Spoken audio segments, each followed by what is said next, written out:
Hey everyone, welcome to session 307 of the Behavioral Observations podcast. In this episode, I had the pleasure of speaking with Dr. Brady Phelps about a topic that's perplexed and perhaps captivated both mainstream psychology as well as pop culture, and that's the topic of Dissociative Identity Disorder, or DID.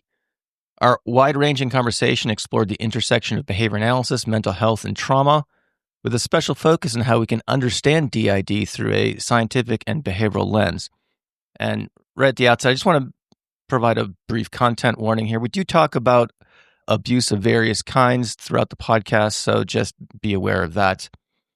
Getting back to the episode itself, though, we dove deep into Brady's research on DID. He originally published a paper on it in 2000, and we talked about the updated paper he recently published, and I'll link that to the show notes. With this paper, Brady's goal was to approach DID from a behavior analytic perspective and not through traditional psychoanalytic or psychological theory. As we discussed, DID has evolved from being characterized by dramatic behavioral shifts to more subtle, self-reported identity disruptions. Brady argued that the identities themselves are better understood as reified constructs, products of distorted tacting that contacts reinforcement, rather than discrete psychological entities. Brady emphasized the importance of not dismissing reports of trauma, while also cautioning against assuming trauma automatically leads to DID. We talked about avoidance behaviors, escape contingencies, and how dissociation might function as a response to overwhelming experiences. We discussed research into amnesic barriers, such as the concealed information test, which shows people might learn something even if they claim not to remember it. These findings, Brady suggested, should prompt a reevaluation of how DID is diagnosed, particularly the differences between the post-trauma model and the social cognitive model, the latter of which emphasizes social reinforcement and therapist influence in shaping alternate identities. We revisited the infamous Sybil case as well, which helped popularize DID in the 20th century. Despite being exposed as fraudulent, Sybil's story continues to shape public and clinical views of the disorder. We also talked about the more recent media portrayals, from TikTok to a 2023 Scientific American article, and how social media can reinforce the performance of alternate identities, especially amongst vulnerable populations. Brady and I wrapped up with a discussion of how behavior analysts can contribute to mental health conversations. He encouraged BCBAs to collaborate with non-behavioral colleagues while staying rooted in behavioral principles. Above all, he emphasized balancing empathy and scientific rigor, understanding people without falling into speculative mentalism. So again, this is a really fascinating conversation I think you're going to enjoy. Before we get to the episode, though, I want to give some shout outs to the people who make this podcast happen, and that's our sponsors. First one is Frontera. Consider taking a demo of Frontera's assessment builder and see how the ethical application of AI technologies can help you serve clients and save you time. Your first assessment report is free, and if you use the code BOP25, you'll get an additional 5 assessments for just $100. So head to fronterahealth.com to check it out. We're also brought to you from CEUs, from yours truly, the Behavioral Observations podcast. Learn from your favorite podcast guests while you're commuting, walking the dog, or whatever else you do while listening to the podcast. New events are being added all the time, so go to behavioralobservations.com and click the Get CEUs tab to learn more. We're brought to you by the Behavioral Toolbox. Check out our courses for school-based and other behavioral professionals, including our newest one, Motivational Interviewing, Getting Educator Buy-In. While you're there, check out my course, When Not to FBA, 5 Strategies to Consider Before Conducting a Functional Assessment in Classroom Settings. That one has also been pretty popular. Last but not least, the inaugural ABA Con CEU cruise, which launches on Royal Caribbean's Wonder of the Seas, is going out from February 16th through 20th, 2026. I'll be speaking at the event along with a lineup of just fantastic behavior analysts, so you can learn more about the cruise at goabacon.com.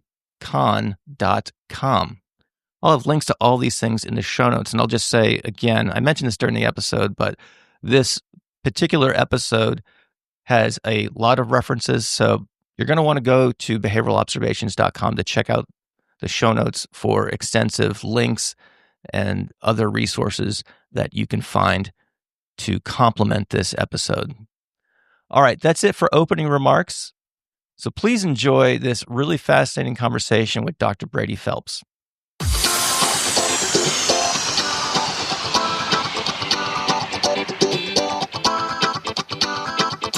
Welcome to the Behavioral Observations Podcast, stimulating talk for today's behavior analysts.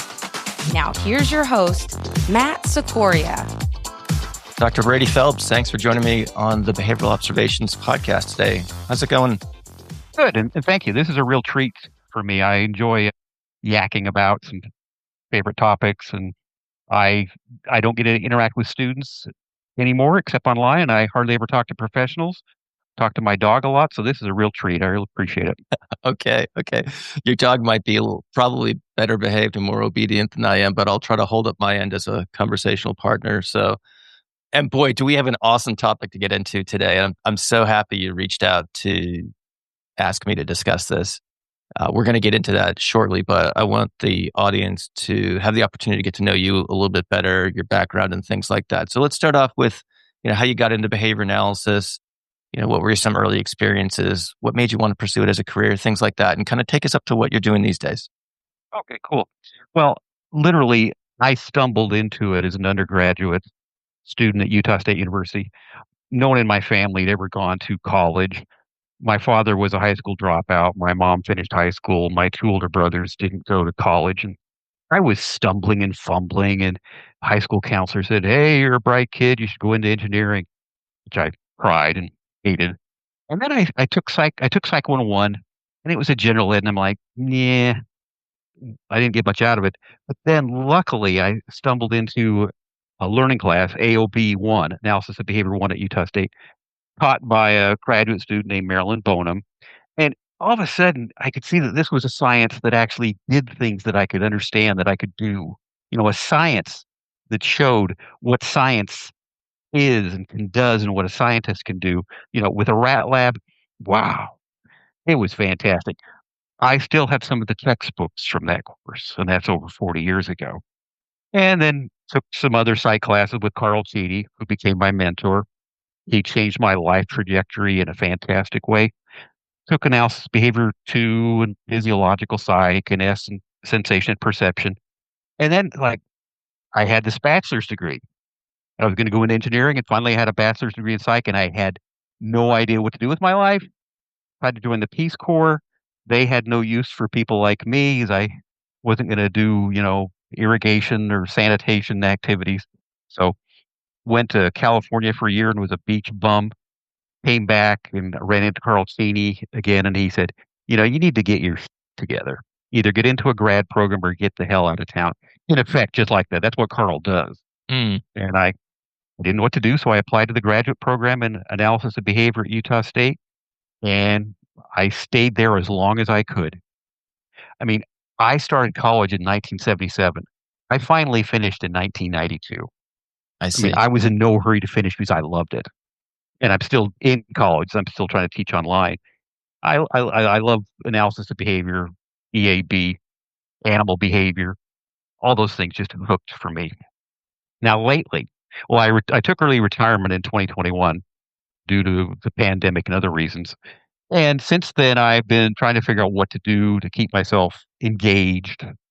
The article we're going to talk about, I started working on in 2019 and finally finished it. But I've been working with Steve Eversole at Behavior Development Solutions. He came up with the great idea of an EAB, an experimental analysis behavior toolkit, where I'm an author and I produce lectures and Q&A materials, discussion materials, a lecture like this. And I think it's going to be helpful to many instructors.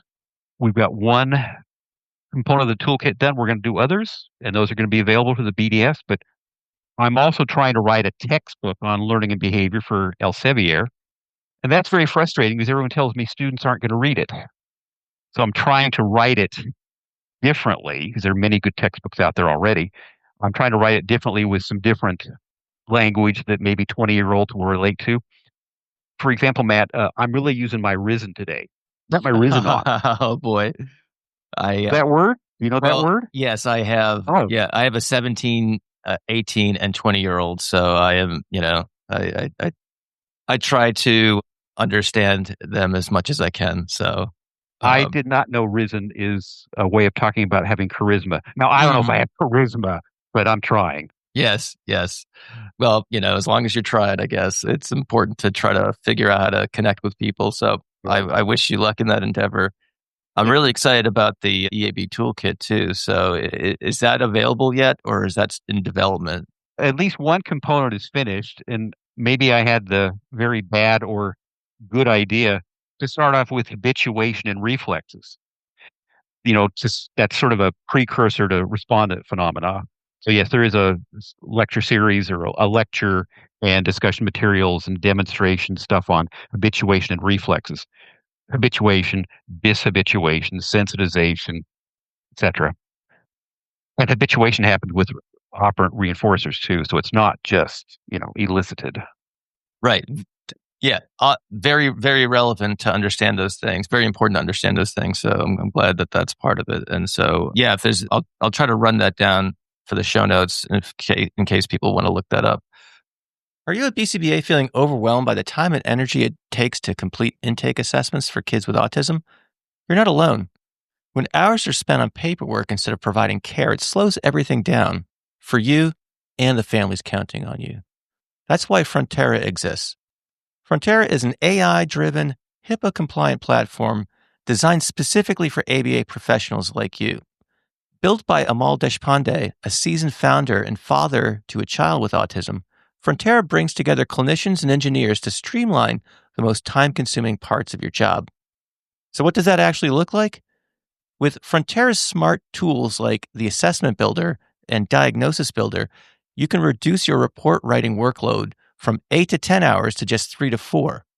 That's more time for therapy, faster access to services, and less burnout. Visit fronterahealth.com to see how it works. Use code BOP25 at checkout to get 15% off both of our report writing tools. Let Frontera help you work smarter so you can focus on what matters most.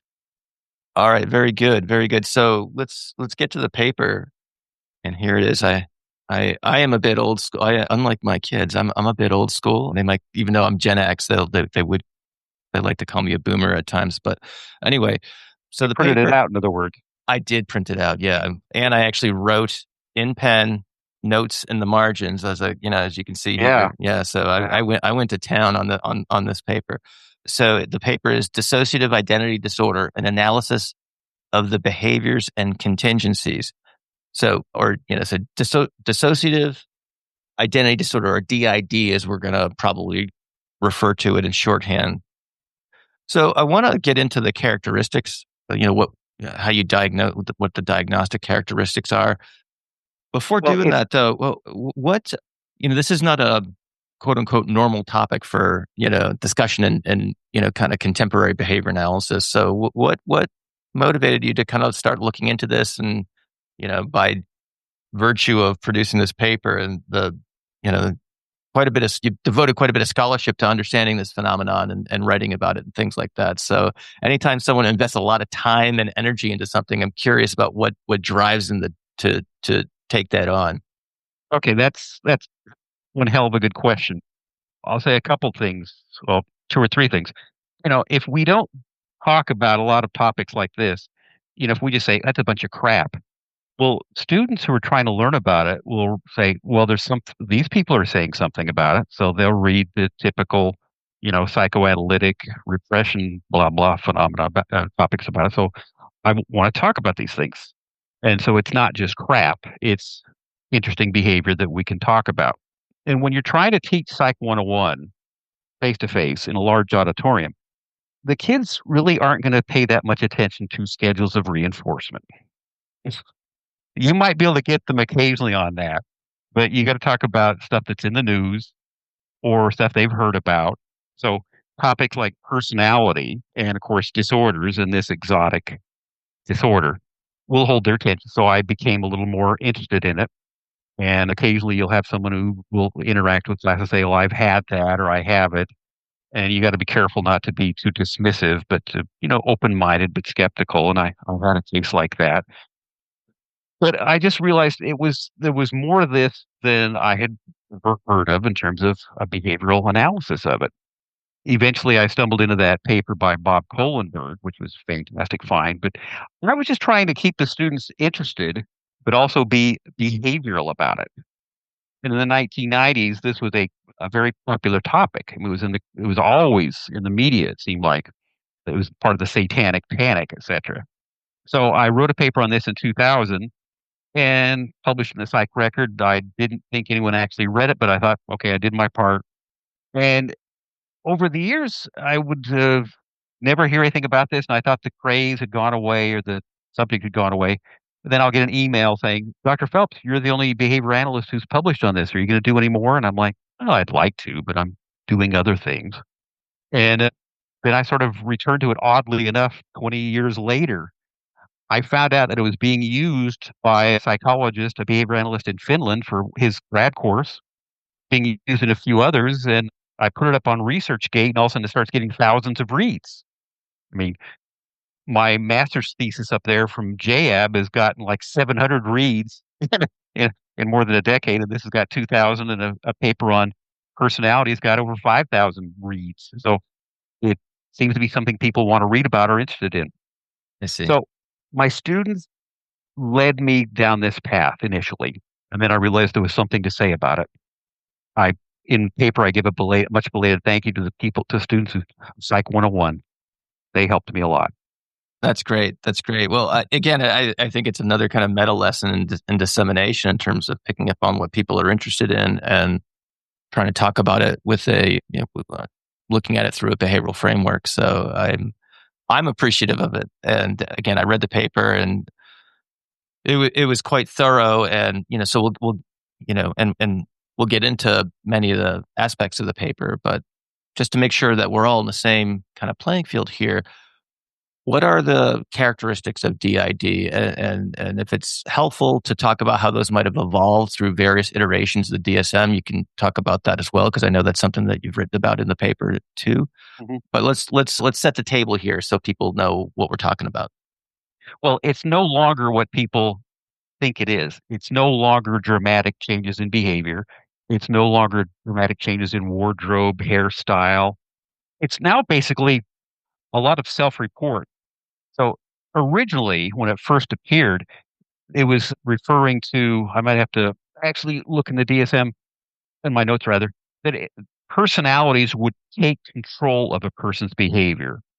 Personalities that were inside the person would somehow recurrently come out and take control, and there'd be dramatic changes in behavior.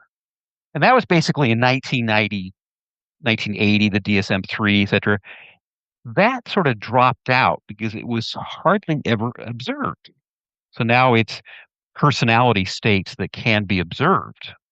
So not personalities that take over, it's personality states that can be observed.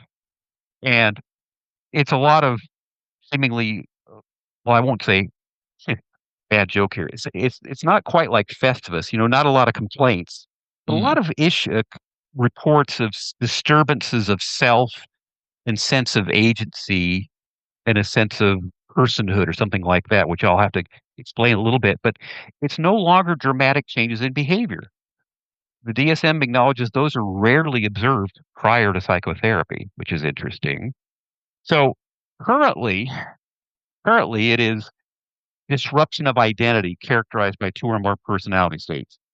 And then oddly enough, in some cultures, that may be described as an experience of possession. In other words, spiritual possession in some cultures. Okay.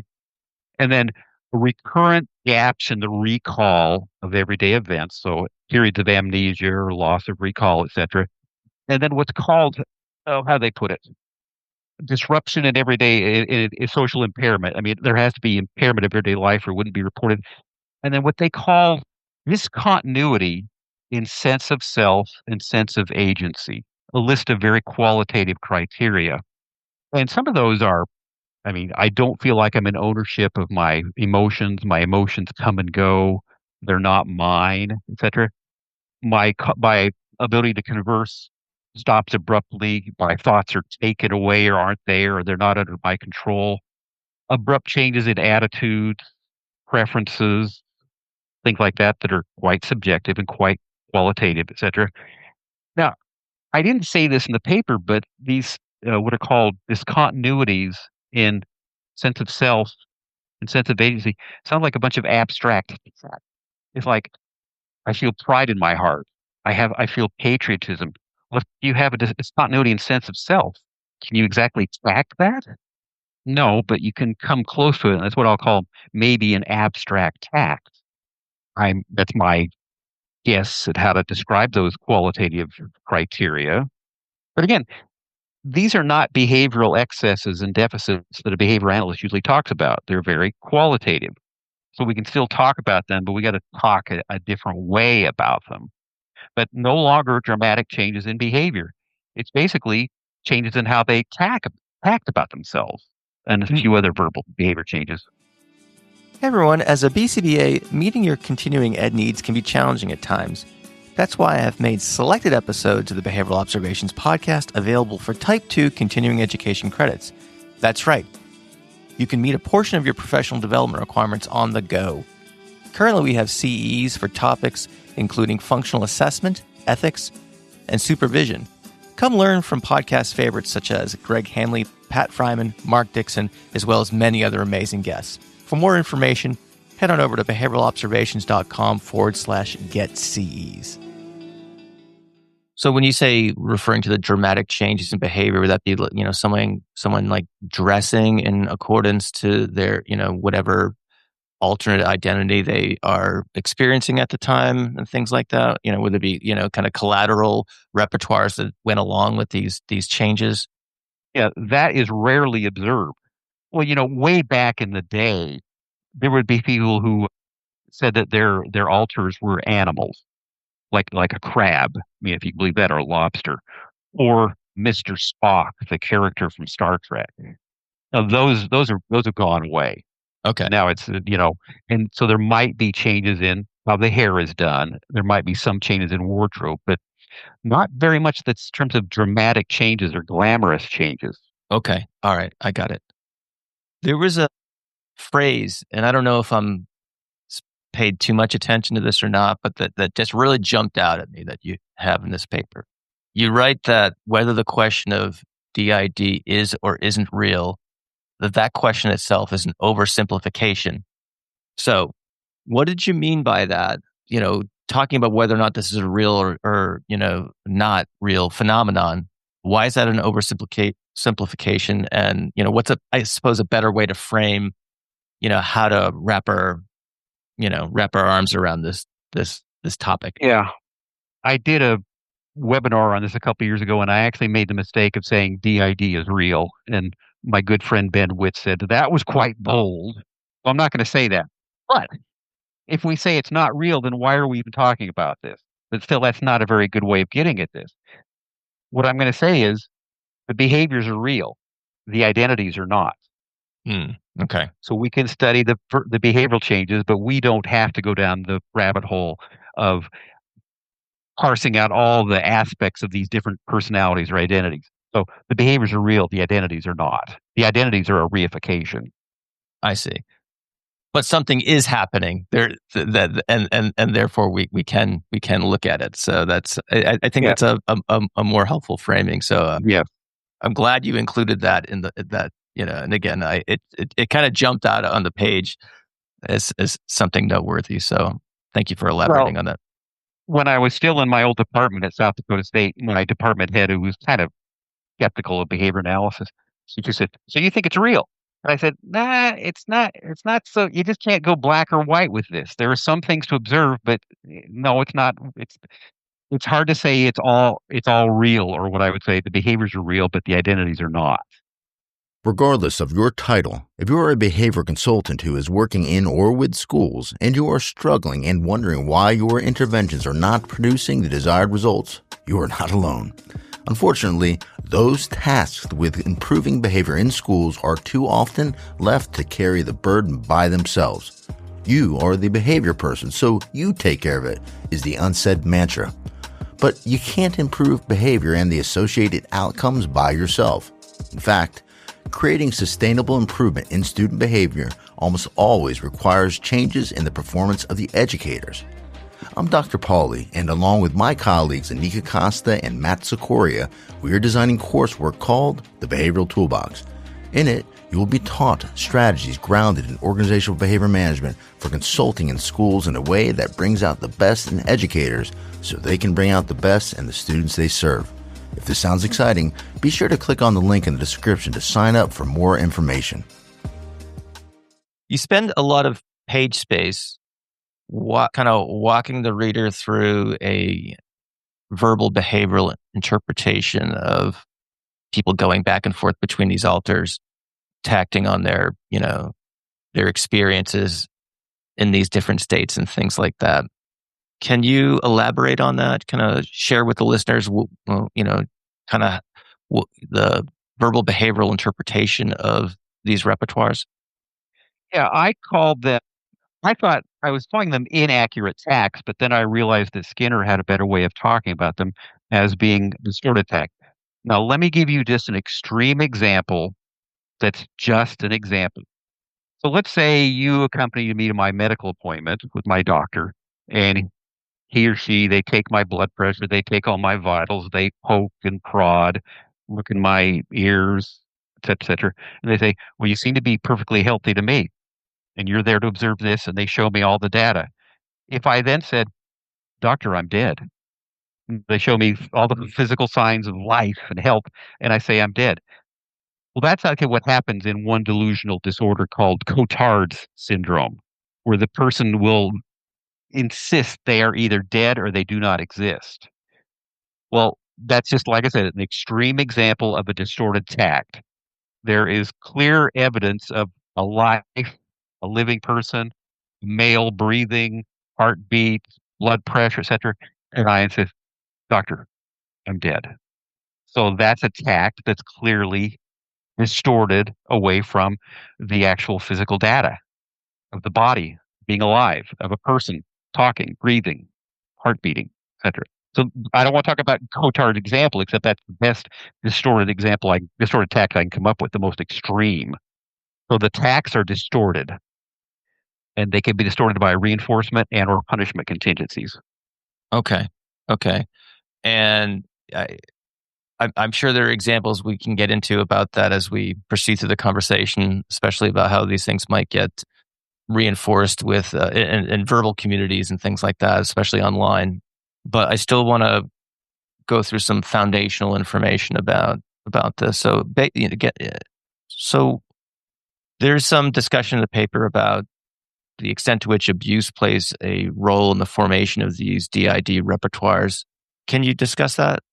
Well, I will. I want to be very careful because you don't want to say that someone's report of abuse is, to be not taken seriously. So there are Right. people who go through horrible abuse, and then there's some people who connect that with separation of identities or splitting or splintering or whatever. One thing about people who go through abuse, they're often in therapy because they want to forget but can't. They're haunted by it. They're just, reliving it. Well, in this case, it seems to be gone or forgotten until the therapist is able to delve deeply and help and, so to speak, facilitate the person to remember it. So abuse is not to be dismissed, and there are probably many more cases of abuse than there are cases of DID. So the connection there is a little vague. But if abuse had happened, a person could try to have avoidance or escape mechanisms, one of which could be a way of being someone else. It didn't happen to me, it happened to someone else. Now, that's going to take some elaboration and probably, I hate to say this, practice. But if you're dealing with abuse, especially if the abuse is still happening and you have to have a relationship with the abuser because you're powerless, you're a child, an elderly person, you're going to do something to have to cope with that abuse. You probably have to act like you're still in love or close to the abuser if it's still going on, unless you can get social worker involved, to get out of it. But yeah, if abuse is happening or it has happened, you may have to resort to some exotic behavioral mechanism of avoidance and or escape. But abuse is tricky. Abuse and trauma are now very popular topics, and I don't want to dismiss them in any way. Right. Let me say this. Sure. Maybe before we connect trauma with DID, you could probably try to connect trauma with episodes of dissociation, which is different. I don't know exactly how to define that. I've asked a few behavior analysts, and they came up with some interesting ideas that dissociation might be fight or flight, but your body can't leave. Your body can't go anywhere. So what do you do if you're faced with, overwhelming threats, trauma, but you're there? Would it be mindfulness that's extremely absorbing? I don't know. But I'd say trauma and dissociation, if we can define that behaviorally, is a more closely, we can connect those a little better than we connect trauma with DID. Let's be honest, most CEU events could use a little more sun and a lot more fun. That's why ABA Con at Sea was imagined, a CEU cruise conference for BCBAs who want more from their continuing education than fluorescent lights and cold coffee. From February 16th through 20th, 2026, we're hitting the high seas aboard Royal Caribbean's Wonder of the Seas, with stops in tropical Nassau and Coco Cay. Earn up to 12 CEUs, including ethics and supervision credits, and join sessions led by expert presenters on topics like travel accessibility, habit formation, leadership skills, executive functioning, and more. This isn't your typical CEU event. It's your professional development gateway. Sign up and book your cabin now at goabacon.com. Come join the adventure. That's goabacon.com. We'll see you there. All right. So a few more, I guess, conventional therapeutic terms that are in the article that perhaps merit some interpretation, and one of them you already brought up, or a couple of them actually. So like things like amnesia, repression, and directed forgetting. You wrote about that. I think we were already on to why that's relevant in these, or could possibly be relevant in these, I'm just calling them DID repertoires. But you cite a really cool study by, I don't want to, I think it's Hunchins, I guess. Hunchins, I don't want to, I hope I'm pronouncing it correctly. So that research group did a study on the, amnesic barriers. So I thought that was something really interesting, and I think the audience would benefit from knowing about that. If you could walk us through that, that would be great. Yeah, it's a cognitive psychology procedure or test, the concealed information test. Now, if I had identities, we'll say Brady and Sally. Brady won't be able to remember or give interverbal report of what happened to Sally yesterday. And Sally won't be able to give a complete report of what happened to Brady last night. There's some sort of amnesiac barrier between the identities. So the concealed information test involves reaction time. And a reaction time is different to a word or an item that's novel compared to a familiar word that you've seen before in the test, that is. So they would give a list of words to one of the repertoires, let's say Bob. Bob is shown a list of words. And later, when Bob is not there, you let me say that, and Sally is the repertoire, Sally is shown a different list of words. So Bob and Sally have a different learning history with exposure to words. Then Bob is tested with some of his words and some of Sally's words. The words that were presented to Sally should be novel if the identities are real, so to speak. It shows up as the words are all familiar to both Bob and Sally. There's no differences in reaction time. So that's an objective test of reaction time. And it shows the barrier of recall or the lack of generalization among intraverbals is not there. Bob and Sally can remember. They have a subjective self-report of not having recall. Because recurrent gaps in recall are one of the important diagnostic criteria for DID in the latest DSM. I see. So Bob can remember what the words that Sally learned and vice versa with no distinction, especially when compared to novel words generally. Bob will say, I've never seen, if you asked him, have you seen these words? No. But the reaction time says yes. So there's this subjective, qualitative, reportive. I've never that word was never shown to me before. Got it. Now, those researchers said that the criteria for dissociative identity disorder should be revised, but of course, psychiatrists aren't going to want to hear that. Well, yeah, and obviously the pace of revision for the DSM is Yeah, approaches a glacial rate. It would seem at sometimes, and so yeah, a couple other terms that go along with these discussions here are the the kind of the social cognitive model and the post trauma model of yeah. DID. Walk us through those. I thought that was an interesting component of the paper. Yeah, I guess you can classify the researchers and or the therapists who study DID as either being in the post-trauma realm of thinking or post-trauma model or the socio-cognitive model. The post-trauma model is what we've always heard of, that there has been some sort of recurrent or severe trauma which has somehow become internalized into the person, which is never defined. And it's lurking in their unconscious or in their mind somewhere, and it will either produce fracturing of the ego or fracturing of identity, etc., which may only come out in the midst of therapy, or the person may have these identities that are observable, except they hardly ever are observable prior to therapy. And so that's why you have to have all the intense psychotherapy to find out all the aspects of trauma, the experiences of trauma, the how many episodes of trauma happened, and so we've got to flesh out all the internalized trauma to eventually put all the identities back together in fusion or integration. Now, the socio-cognitive model, we'll put it this way. If you start looking at literature, there are people who say the post-trauma model therapists, they claim they discovered this. It's there and they discover it. Sociocognitive models say, no, you didn't discover it. You made it. You invented it. You created it. So these two models and the theorists are just having nasty arguments. I wouldn't say name calling, but they certainly are saying, you're so wrong, you won't believe how wrong you are. No, you're wrong. No, you're wrong. So this nasty argument in the various articles goes on. The sociocognitive model, I would like to rephrase that as the social learning model. That these therapists, well, let's say DID is a cultural meme, it's out there, we've heard about it.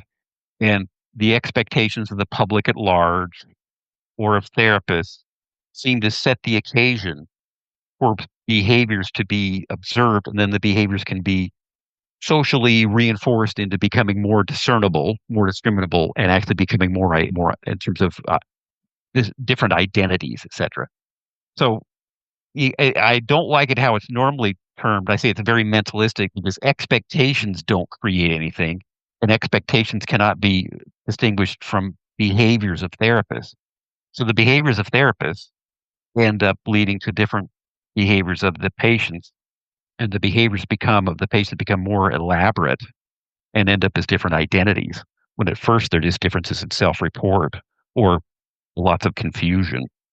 Everyone, this is the last ad of the podcast, and I want to let you know if you are tired of hearing these ads and you just want the conversation itself, no intro monologue, no music, just the raw conversation, go to patreon.com/behavioral observations and find out how you can subscribe to the show and get a private Patreon podcast free. That's, again, ad free. So go to patreon.com/behavioral observations to learn more. Can you go into that a little deeper about how therapists can maybe unwittingly shape and make more frequent some of these packs of different identities? Yeah, some therapists who almost are like on a fishing expedition, they know it's there and they're going to try to catch it. They will suggest, have you thought about maybe there would be different parts of yourself that maybe they could have different names, or they'll use roll call. I mean, there'll be 2 people, 3 people in a group session, and they'll want to hear from, all right, is there anyone else? Come on, last chance. Is anyone else here? So they'll do roll call, and they'll expect to hear from 12 people when there's 3 people present. So roll call is expected. Suggestions of giving names for the others, and the others are very vague at first, but go home and do some homework and see if you can have time where you don't remember what happened, or you don't remember purchasing that, or you find this food in your refrigerator and that's something you would never ordinarily buy. So how did that happen? You live alone. So they just start suggesting that there might be someone else present. Or in the midst of a therapy session, some poor guy, poor woman is pouring out their soul. Doctor, I feel a lot better today, but yesterday I was just at wit's end. I just felt like everything was lost. And I feel a lot better today. I feel a lot more optimistic. And the therapist goes, that's interesting to hear. Is there anyone else who'd like to report something different? And the patient or the client might go, well, doctor, I'm talking about my feelings, my experiences, and I just said I feel optimistic. And the therapist might say, well, I heard you, but is there anyone else? Is there anyone else who could tell us something different? It's like expecting to hear someone come out. I don't want to be glib here, but come out wherever you are and give a different report. All right, I heard you, but someone else should talk now. Brady, I'm wondering, the way, the example you're presenting here of the therapist to be most charitable, kind of strongly guiding the patient down this path, seems almost a caricature, as it were. I mean, I'm I'm trying to figure out how to say this, but are you exaggerating to make a point, or are people actually being this directly, I don't know, almost prescriptive, as it were, in terms of their interactions with patients who present with these challenges? And I guess another thought I had, I'll throw out in there as well, is like, are there graduate training programs that teach people to be this suggestive in their therapeutic interactions? I better back up a little bit. I say, I hope for graduate programs, I certainly hope not. And I will say I was engaging in an extreme caricature for an example, but therapists do use the roll call. Therapists do suggest names. They suggest clients go home and do some homework or try to find gaps in memory and come back and report that to the therapist. And then we can pursue that further. So they do more subtle techniques. But I spent quite a bit of time talking about the 1987 paper by Kluft. He was a forensic psychiatrist, so involved in legality issues, criminal issues. And he reported he would hold interviews for several hours. And the participant, the client, had to sit there and make eye contact and, no breaks. And Kluft would hold these interviews up until the point where he saw spontaneous switching. So it seemed like it's almost like an interrogation. So Kluft was certainly trying to get something to happen. Yes, I remember reading your account of that in the paper, where he'd literally be sitting across from someone in a room for up to 8 hours at a time, and they can't essentially, like it's almost like, to your point, yeah, it sounded like they had to quote unquote break, as it were, and report the presence of an alter. I don't want to put words in your mouth, but it sounded like your conjecture there was that there was a some sort of negative reinforcement of the tacting of the altered personalities, just to escape the aversive nature of that scenario. And another thing that occurred to me when I was reading that account too is like, this must have been well before the time of managed care and hourly billing requirements and things like that. Because what psychiatrist, psychologist, behavior analyst, et cetera, has the time to spend 8 hours one-on-one with the patient? So that's you don't have to respond to that, but I just thought that was kind of that people say, well, that's 1987. Well, that same guy gave an interview to the CBS Morning News in 2009 where he insists hundreds of thousands of Americans have this and don't know it. Oh my goodness. Okay. So he had an agenda. Yeah, and to your point, and again, I will link the paper in the show notes. If listeners, if you have any interest in stuff in this stuff, you got to go read this paper, because we're just scratching at the surface. But yeah, you go into how these professional communities, get receive reinforcement around. This guy's on the morning news. That's a big reinforcer, right? He's CBS Morning News, right? There's awards. There's conferences. There's all these sorts of things that, people in this area of practice derive reinforcement from. So there's, if you're looking at it from an incentive on the part of the treatment providers, there's that there as well. So yeah, there's so many layers to this discussion. And again, I applaud you for walking through them in such detail in this paper. You mentioned awards. Well, we'll get to Sybil coming up, but the psychiatrist in the case of Sybil was Cornelia Wilbur. The International Society for the Study of Dissociation to this day gives out the annual Wilbur Award for, lifetime achievement in the study of dissociation. I'm never going to win the Wilbur Award. Let's back up a step, because I did want to talk about Sybil, and I realized that, at 50 years old, I'm at the older end of the population curve of most behavior analysts. And I think you'd have to be 45, 50 years or older for Sybil to be, kind of a pop culture topic that one would be familiar with. So let's talk about that. So we all are on the same page here. So what was the book and the movie Sybil, and can you walk us through, just talk about Sybil, and you can lead us up to the controversies that followed, I suppose. Well, when I was in high school, all my classmates were reading Sybil in paperback. And I believe that was after the television movie starring Sally Fields, if you recognize that name. So it was a big meme in the 1970s, but I think the actual events happened in the 1940s and 50s. But this poor woman went into therapy and did not, she had some generic symptoms, but in the course of therapy, it was uncovered that she had a horrific history of abuse. And then the abuse manifested itself in terms of several identities.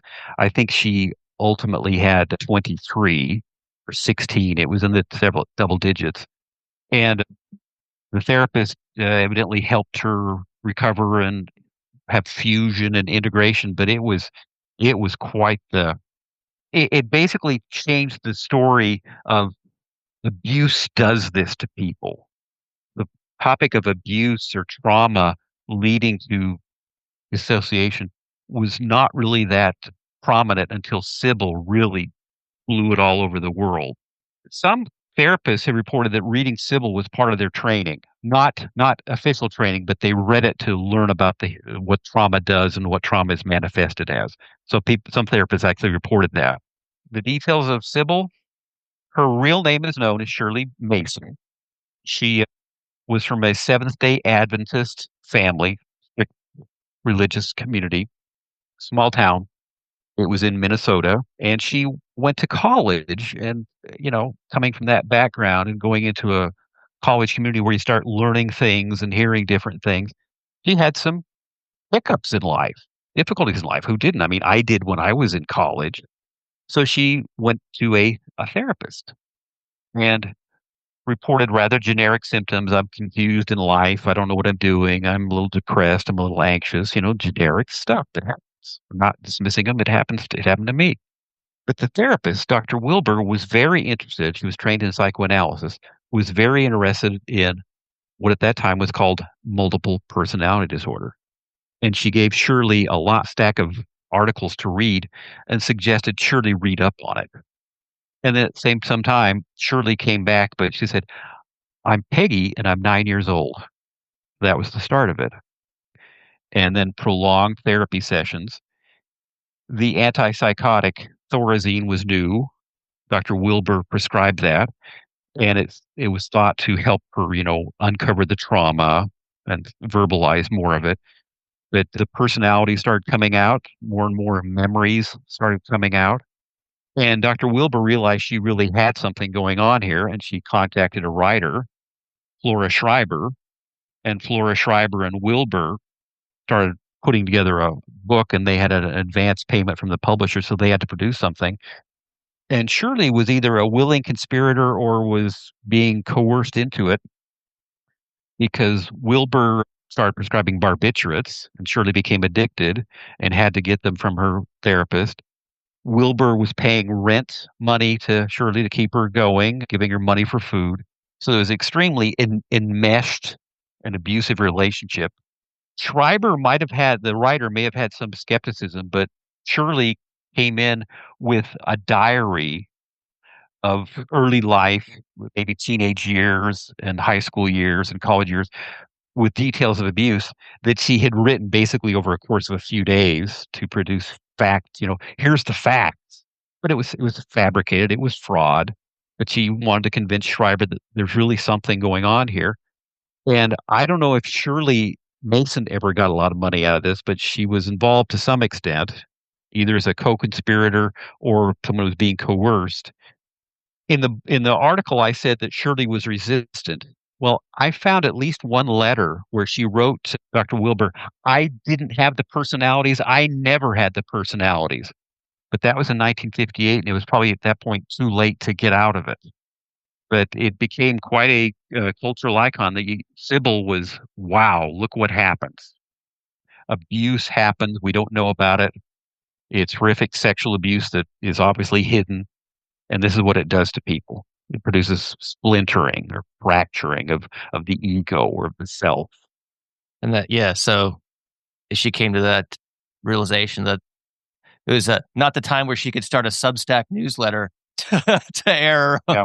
or a podcast or something like that. So not a lot of mechanisms for combating, the incorrect information, or in this case, fraudulent information. So can we go back to, before Sybil, there was the Three Faces of Eve.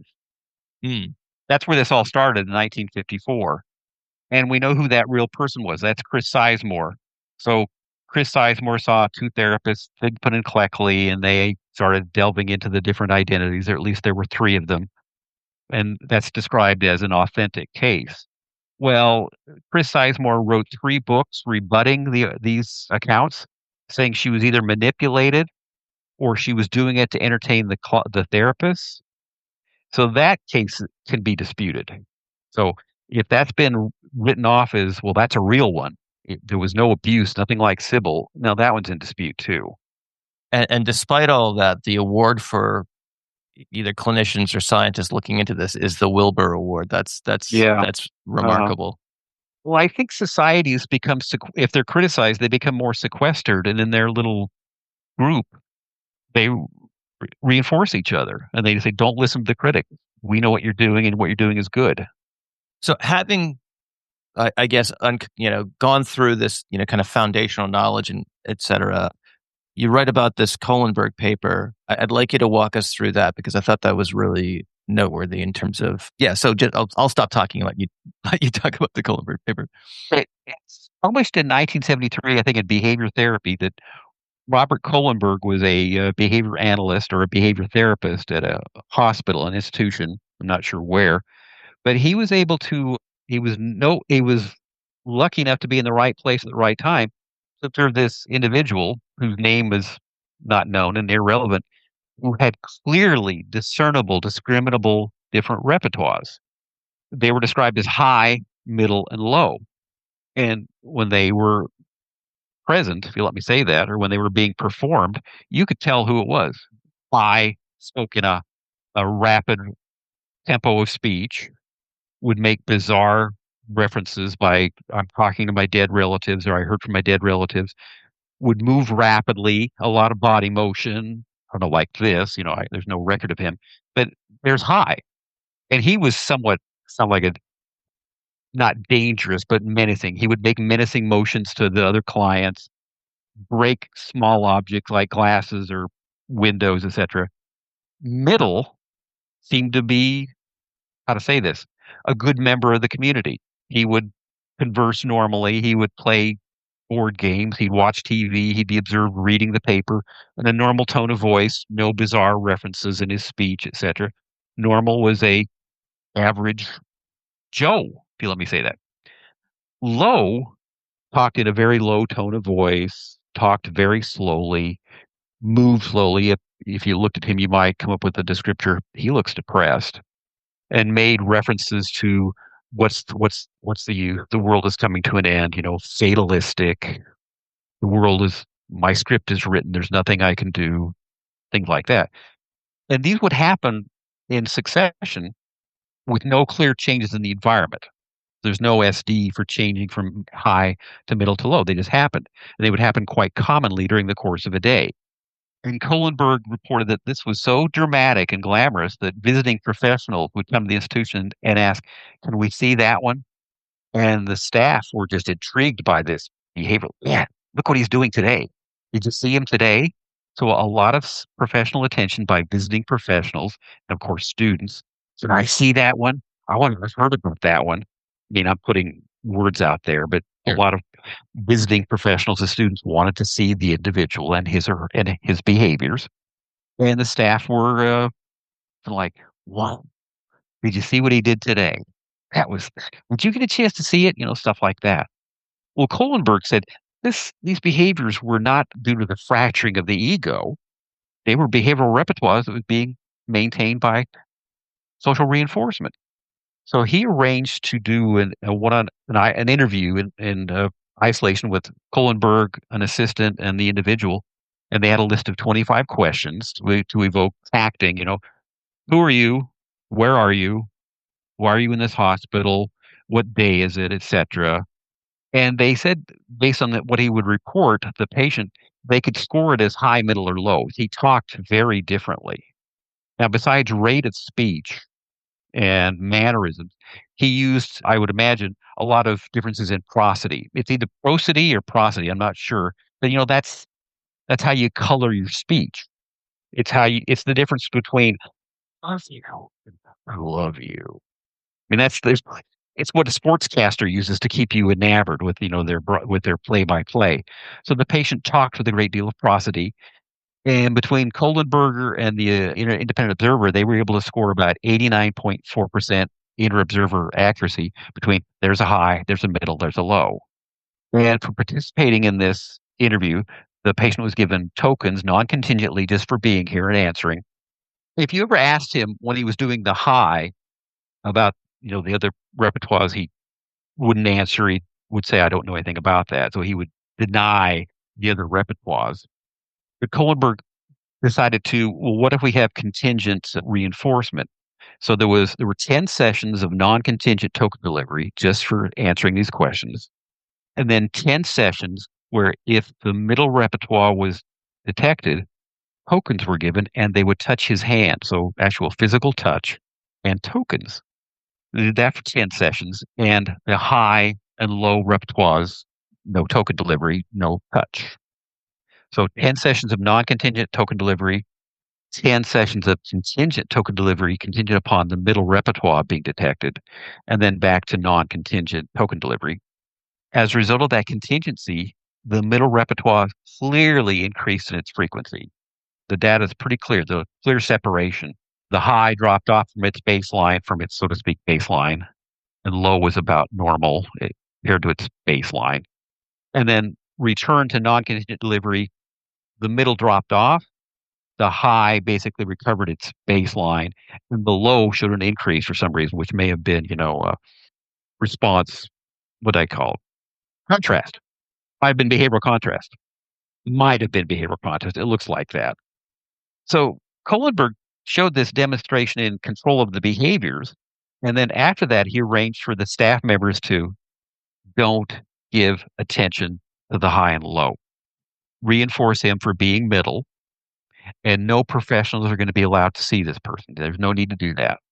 So after the person had been in the institution for 15 years, he was released. Now, how's that for a happy ending?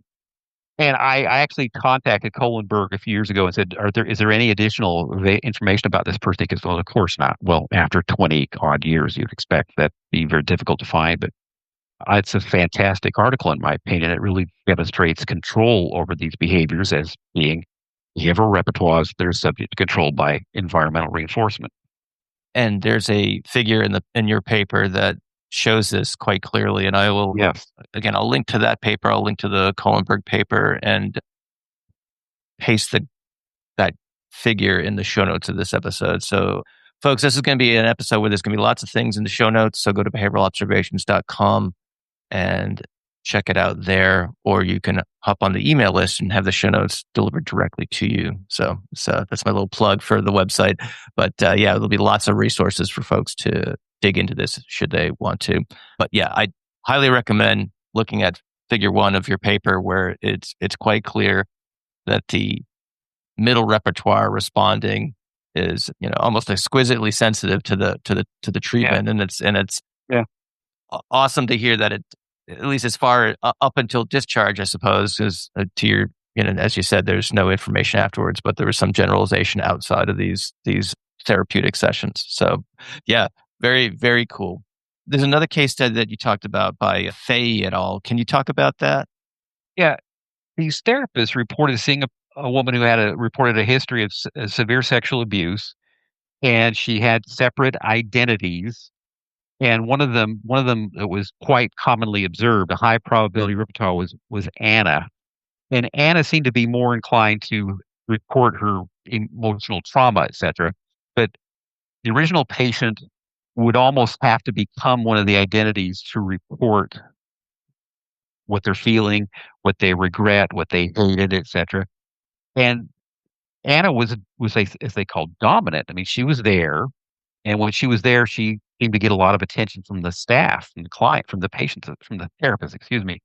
So they decided to give attention to the original and to withhold attention when Anna was present. And then they also tried to teach the original, whose name is unknown, to, well, the things you're remembering, the trauma, the hatred, the regret, the guilt, that's you. They taught her to tact, yes, this happened, but it happened to you. You are that person. And Anna is not the one who's going to remember it. You can remember it. You can feel it. They taught her to tact, I feel that. I remember that. That happened to me, not to Anna. So the other identities faded away, so to speak, or they responded to the differential attention given to the original and withheld from the others like Anna. And they reported it as a case of successful fusion or integration, which is problematic terms, but they produced more typical normal behavior, if you let me say that. Yeah, fascinating. I mean, it shouldn't be fascinating because it makes sense to to those of us who, are trained in behavior analysis and can see things from this lens. It's fascinating, I suppose, how little, and you comment on this in the paper too, how little attention, these case studies have, gotten over the years. Yeah, I wish Kohlenberg was more, that paper was widely known. I guess maybe it's less cited because one participant, and I'll say this, in my opinion, it takes all the fun out of it. I mean, if it's a matter of behavior being controlled by the environment, that isn't as sexy as trauma that's been internalized and produced fracturing. There's an old saying in biology, nature abhors a vacuum. In other words, if there's some unoccupied aspect of an ecosystem, if no one is exploiting it, living there, growing in it, sooner or later someone will move in. Well, I'll just add to that. A lot of clinical psychologists and psychiatrists also abhor a vacuum, or they abhor an unknown. If there's an unknown, they want to fill it with entities, with processes, with speculation. And a lot of that speculation is very sexy. Well, behavior analysts don't do that. We'll only make leaps of conjecture if we have some information to go on. We just don't start filling a person full of things. The old caricature of behaviorism, the person, the head or the brain is a black box. Well, if you go that route, we're not saying it's empty. We're saying it's unknown, and we have to be very careful about what's saying it's in the black box. But some people say, "Oh, you people, behavioralists say there's nothing in there." No, we just don't know. We have to be very careful. Behavior analysts try to adhere to Occam's razor. A lot of other psychologists do not. I see. Yeah, that's a sensible explanation.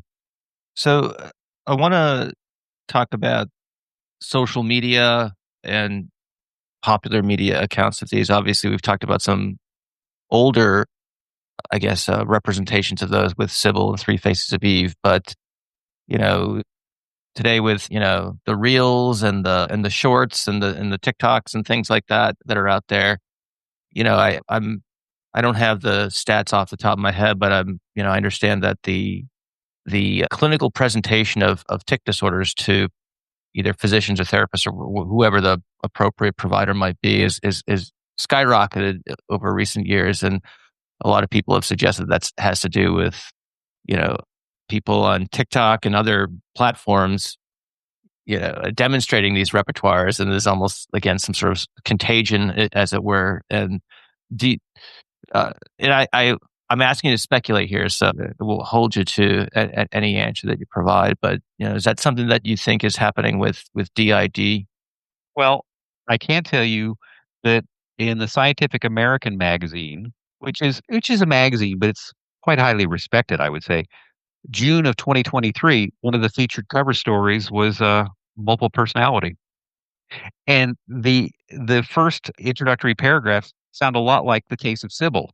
An anthropology professor was having not therapy sessions, but advising sessions with a 20-year-old graduate student.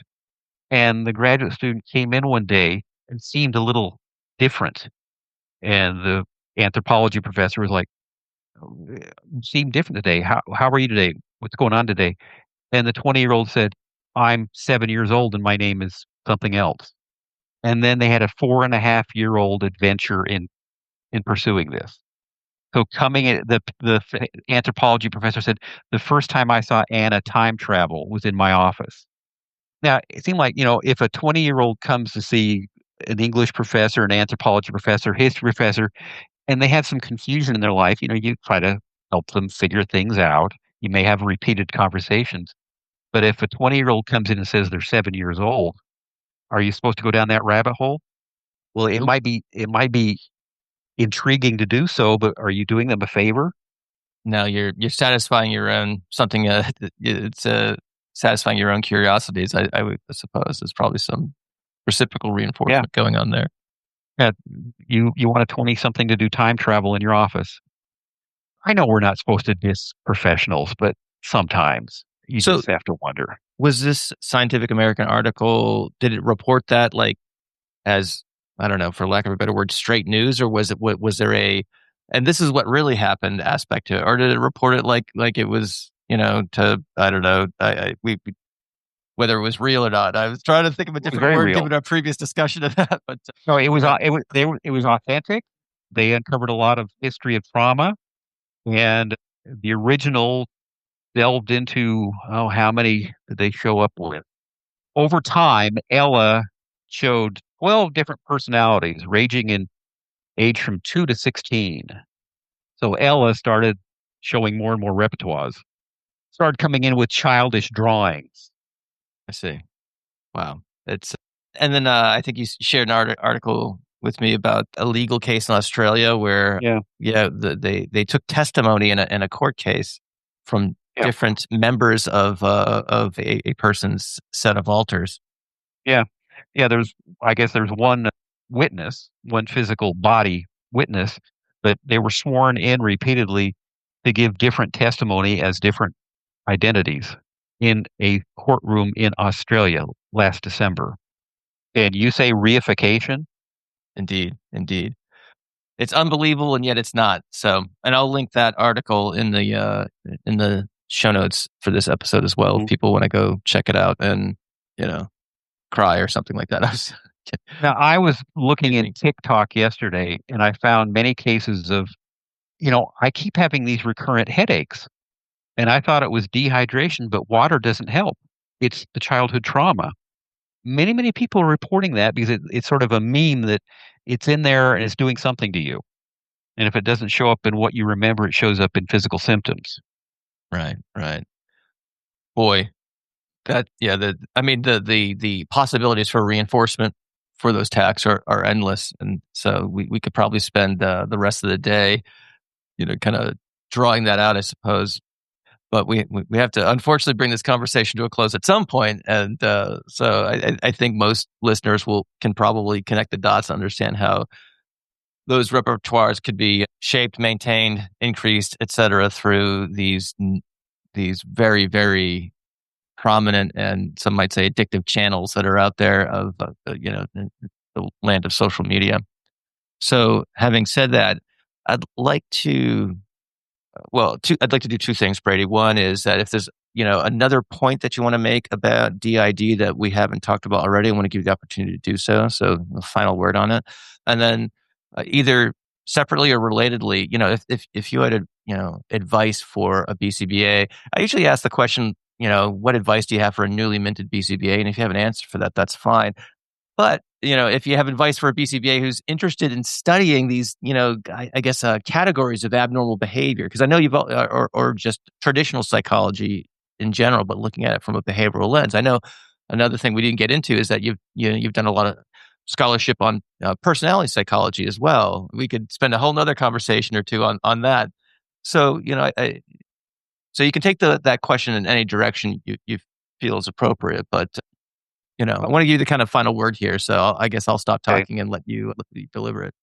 If I have any advice to a new BCBA, I would say if you have a chance to talk to non-behavioral colleagues, do so. They'll say things that you've got to listen to, and try to translate. It can really make you think differently, but then you have to come back to behavior analytic terms. My department head way back was a psychoanalysis person, and he did a lot of Rorschach and a lot of testimony and court, expert witness in court. And he always said that he was dealing with some sex offender case, and he said, "Yeah, his personality. He was a convicted sex offender, and his personality was really deviant. In other words, his personality was different than his deviant behavior because he's a sex offender. Yeah, personality in their language, personality and behavior are different. No, they're not. Personality is behavior. Personality theory is behavior theory, or vice versa. So if you'll talk to other striped colleagues, you have a chance to think about what you think, what you believe, how to translate things. That can be a very interesting exercise. Now, you might be outnumbered, and maybe you want to hold your breath or hold your answer back and think about it for a while. You don't need to be a jerk at a dinner party. You know why behavior analysts aren't invited to a lot of dinner parties? We can be real jerks. We're always trying to they're always saying, "Oh, you've got it wrong. Let me correct you." You don't need to do that. Sometimes just hold your it's very interesting. Yeah. And if you're dealing with mental health, mental disorders, one thing to keep in mind, whatever you're talking about, it's still a matter of behavior and contingencies. Dementia, that's a loss of rule-governed behavior. Why they call it a second childhood? Because in childhood, you acquire rule-governed behavior. In dementia, you seem to lose that, controlled mainly by contingencies. OCD, avoidance and escape, maintained by negative reinforcement. I mean, I come up with a few others, and I'm sort of engaging in conjecture, but no matter what you're talking about, it's still behavior and contingencies. Mm-hmm. And I think it's important to just emphasize, lest people just hear this little clip and take the wrong message. The point that you started out the podcast with is that these behaviors are very real. So we're not dismissing the experiences of the people who are confronted with these conditions. But so I just want to emphasize that in case someone missed that part of the conversation. Yes, please. We can have empathy for the people who are experiencing these challenges, and try to understand them in a way that is consistent with what we know from the natural science of human behavior. Yeah, people are suffering from certain experiences. The experiences have left a lingering impact on them. And today, how can we help them? By figuring out what the specific behaviors are and the contingencies maintaining them. Horrible things happen to a lot of people in their past, clearly, and people are suffering. And the behaviors they're reporting are real. We respect that and appreciate the fact that someone's willing to share with you. All right. Well, that's great advice to conclude the podcast with. So, Dr. Brady Phelps, really fascinating conversation. Congrats on the paper.